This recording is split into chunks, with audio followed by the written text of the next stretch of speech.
بسم الله الرحمن الرحيم. والفجر وليال عشر والشفع والوتر والليل إذا يسر هل في ذلك قسم لذي حجر ألم تر كيف فعل ربك بعاد إرم ذات العماد التي لم يخلق مثلها في البلاد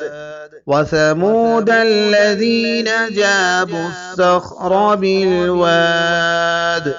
وفرعون ذي الأوتاد الذين طغوا في البلاد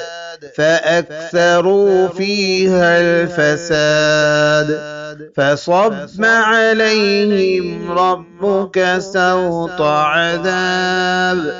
إن ربك لبالمرصاد فأما الإنسان إذا ما ابتلاه ربه فأكرمه ونعمه فيقول ربي أكرمن وأما إذا ما ابتلاه فقدر عليه رزقه فيقول ربي أهانن كلا بل لا تكرمون اليتيم ولا تحاضون على طعام المسكين وتأكلون التراث أكلا لما وتحبون المال حبا جما كلا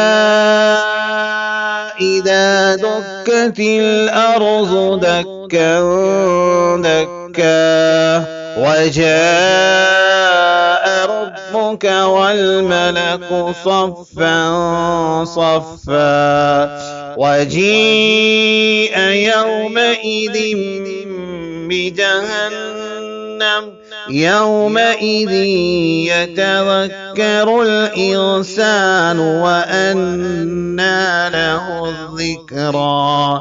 يقول يا ليتني قدمت لحياتي فيومئذ لا يعذب عذابه أحد ولا يوثق وثاقه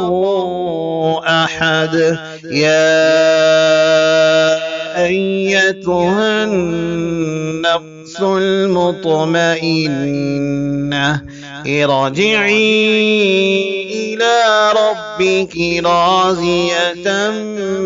مرضية فادخلي في عبادي وادخلي جنتي.